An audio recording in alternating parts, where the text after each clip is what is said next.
नित्यानन्दकरी वराभयकरी सौन्दर्यरत्नाकरी निर्धूताखिल पापनाशनकरी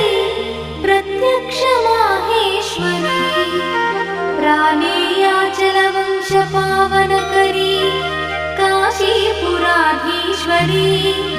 भिक्षां देहि कृपावलम्बनकरी माता